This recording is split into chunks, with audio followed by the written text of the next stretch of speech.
Back again for our kickoff countdown show here on the Lawrence County SportsNet, counting down the days until the opening kickoff of the 2025 season. We're also counting down top players. We'll get some top moments, some top plays as well across Lawrence County. Our play of the year coming up as well shortly. But today we're going to count down the top receivers. That's wide receiver or tight end, anybody catching the football this year. The top receivers who are coming back for Lawrence County teams here this season. Our get-togethers, as always, brought to you by Penn Ohio Bottled Water. Give them a call for delivery of your 3 to 5 gallon water cooler systems. It is heat acclimation week, so hopefully plenty of water out there for these young guys out on the field. We'll see who's going to be making those big catches for us this year. Tim Continenza is going to join me. I'm James Dotson, joining for the show. Mr. Continenza, can you believe it that we are just over 2 weeks away from the You start of another know, football season?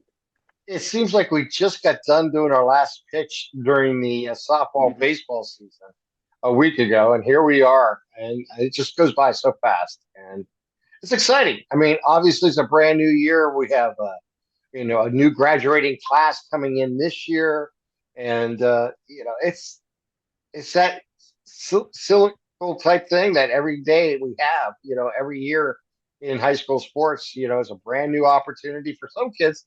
It's an opportunity to show what they did for the first time.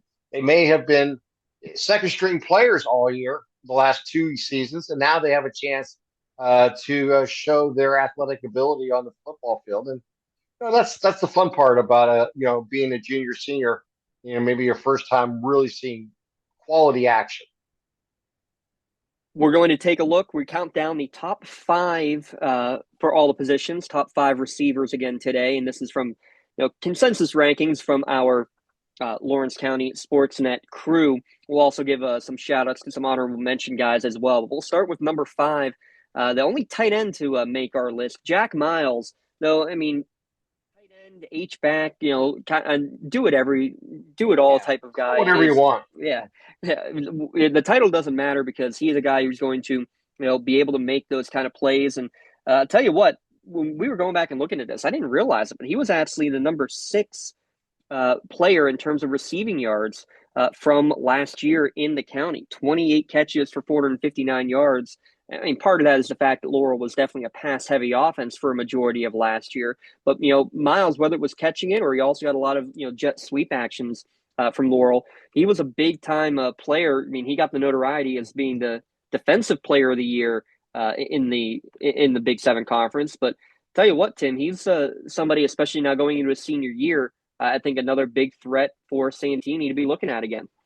Yeah, and the leadership that he's going to bring in this year is going to be huge. But I think this is what Santini needs. He needs a target that he's familiar with and a target that he can trust, and that's what he is. And if you remember a lot, Miles was able to shed some tackles last year a couple different times. Either you're on the jet sweep type scenario that we've seen, or when they got the ball out in the flats to him. And I think that's going to be really important to see how he grows this year. And I think obviously, you know, being in position that he is this season, it's going to be important for their success. And they have that rhythm already with Santini. Yeah, and Santini, the leading passer from a year ago, with over 1,700 yards. Not officially the most in a season for a Laurel quarterback, just because that isn't fully tracked uh, throughout all the year. But he does that again. He will be the career passing total record holder for sure for the Spartans. Talking about the wide receivers here today, we'll jump down to number four and a guy that we saw not as much in the receiving as he was special teams, but kind of kept growing as the year went along in Yeah. catching the ball. And in the end, again, 34 catches on the year for Chase Lemon there for Newcastle, just shy of 400 yards. So not the greatest yards per catch type of player, but for a guy that's I think listed at 5'8", 5'9", playing kind of a Wes Welker role, and I think doing it very well. I think he's going to be a huge factor this year, especially if Newcastle ends up starting a freshman quarterback, as is rumored to be a possibility. Any young quarterback, it's a new quarterback no matter what, but whoever your starting quarterback is, The tight end and the slot guys who you're going to look at first. I think Chase Lemon's going to be big this year, Tim. Oh, I do too. And you know what he brings is quality hands. Meaning, if the ball's in his area, he's going to get his hands on it. And if he gets his hands on it, good chance is that he'll bring it in. And we've seen that so many times last year. And what is underrated about him is he's sneaky fast. If Yeah. he gets a step on you, he runs great patterns and he's able to use his body properly to give himself room to make catches. And that's really an impressive thing that he brings to the table. We've seen him. I think you're right. This is a potential breakout year for him, and it's going to be a player to pay attention to. He's Mr. Reliable for the Hurricanes. Yeah, he came on the scene quickly last year, 9 catches for a buck 22 in that first game of the year. Will we see another week zero breakout? We'll be there for the week zero game, by the way, for Newcastle against Penn Hills. We will not be for Elwood City for their opening game against Laurel. Our friends at ECS will have that one, but we talk about the Wolverines at the number 3 spot is Daylon Curry. Basically, the only position, Tim, that Elwood City is returning players from last year is at the wide receiver position. Both him and Dom Hogue. Give a shout out to Dom Hogue because he had a pretty good year last year as well, catching the football. Those two, Dom Hogue actually was number 5 in receiving yards on the year, but it was Daylon Curry who had the touchdown catches, 7 of them on the year. I mean, I think they both are for sure guys that we could be having on this list. I think Daylon Curry's size, maybe getting a couple of jump balls for whoever the new quarterback's going to be. If it's Young Smiley, if it's somebody else, I think that's going to be the big key for Elwood City this year. Is maybe a couple of those jump ball scenarios to go and make a big play in the end zone. Well, and that's what he brings to the table is his size and his ability to get up high for that. And we've seen that a couple times last year where he really made a difference in the end zone, coming down with the ball, and on big first down plays that were across the middle where he was able to do that. So yeah, he's a good target for any quarterback, especially a new quarterback. I think that's going to be really important. Someone they can rely on, someone they knows already the offense and what's expected, and how to run the certain patterns, and also to use his size and his athletic ability to outleap a few players to come down with the ball. We talked about it on Monday, Tim, on our podcast for the quarterbacks. Half of the teams are bringing in a new quarterback this year. What does that mean to these receivers, especially guys like a Daylon Curry or like a Chase Lemon, who are guys with great numbers last year, but now are going to be working with a new guy behind center this year? How does that impact, and how does a wide receiver impact the other way of a quarterback success at the high school level? And this is where August practices are so important. This is where they're going to really bond and get that chemistry going, and they need reps. I don't care who you are; they're going to need the reps. And a young quarterback, first time in this scenario. I know they play at the junior, varsity level. They played at the 8th grade level and stuff like that. Many of them have, not all, but many of them have. You still have responsibilities of being the quarterback, the most important person on the field. Your field general. You got to run every play, the running play, the options, the drop backs, and everything else that goes into playing quarterback. So it is reps right now. It's really important.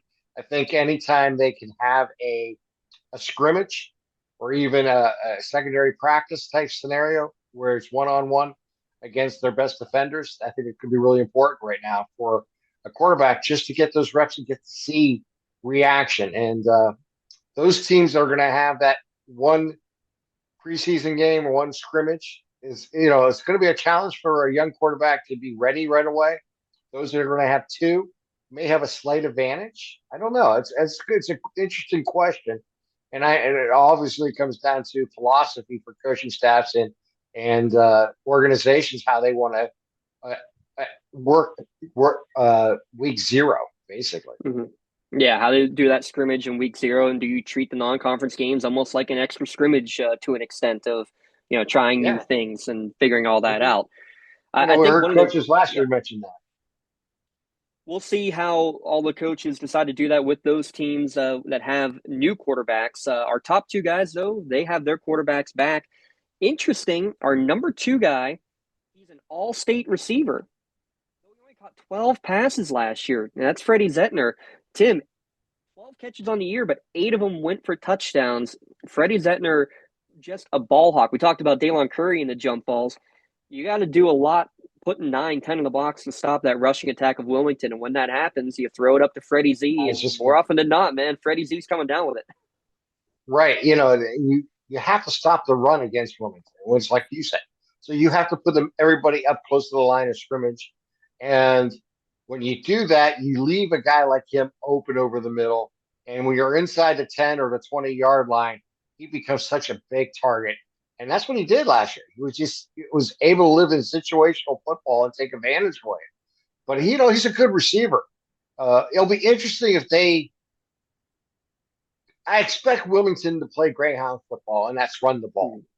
However, when you have a player or you maybe a quarterback who can deliver the ball some, this is where play action comes involved. And Mm-hmm. you can do that even in the wing style of football. And you can find your receivers. You might be only one or two receivers out in pattern, but you can actually take it to your advantage because everyone's up close, taking worried about that running game and that valid point because that's what Wilmington has made their name on for so many years is just running the ball. So it should be. I think he's a weapon that they could utilize in a lot of different ways. Yeah, and again, another year behind center or under center for Wesley Vasquez. Does he take another step when he is called upon? Because frankly, doesn't need to be very often the way they run the ball. Only threw it 57 times in the entire season. So You know, I do think you'll yeah. see more of that. I think you will see them try at times to be more balanced, though, and use a little extra play action just to show that threat and to honestly to let Freddie be Freddie. Hey, if he throws the ball, he threw 57 times last year. If he throws it between 80 to 100 this season, that's a significant increase of 30 to 50%. So that'd be huge, for defenses that now have to pay attention not to just his running ability as a quarterback, but his full game that he could bring. And he needs that type of receiver in Zedeker, to make that happen. So I think that combination again, uh, they have some chemistry already. They have to grow on it. And Wilmington's, a well coached team. They're going to see that and take advantage of it. It doesn't have to be an extreme amount, like throw 150 times this year. But if they have 34 passes a season, you know, you're only talking 3 to 5 more passes a game, and that would make a huge difference. So before we give our number one receiver coming back this year, I want to give a couple shout outs to a couple of our honorable mention guys out there. We talked about Dom Hogue already. I also am going to be interested to see if they find ways to get Dom and Daylon the ball a little bit more, maybe on jet sweep action, stuff like that for Elwood City. Trey Ross for Shenango, a player that I think might get a little bit more work as a slot guy. Ashton Allison, a big tight end coming back for Neshannock. He was a guy kind of similar to Jack Yeah, Miles. Also got a I'm lot of actually. carries too.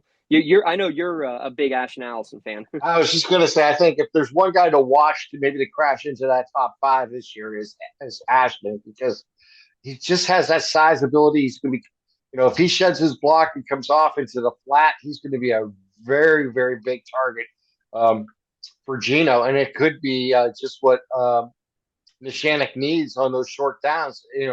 Not only are they so effective because of their offensive line over the years on short downs, but if you add a small passing game to that, oh my good, they go to the next level. And Ashley could definitely do that for them. Yeah, he and Braden Montgomery were two great tight ends last year. Braden has graduated, but I think Ashton will get some of those targets that were vacated by Montgomery. And real quick, want to mention we mentioned Chase Lemon, but some of the other receiving threats again don't know who's going to be behind center for Newcastle. But I think Quaylen Davis again, a tight end, is going to be a big factor for a new quarterback or a young quarterback, and a couple of the basketball guys. I mean, Damian Harrison again, a track man, go deep, throw it up to him. And Yeah, by the way, Kai Cox is on the football field this year, Tim. And the yeah. quote I was given was that by the end of this year, you'll know Kai Cox as a football player more than a basketball player. So that's pretty hefty words. We'll see. We'll see there. But based on that, we're expecting to Yeah, hear Kai Cox maybe making this top five. Coach Morocco in his second year there should be a lot of fun.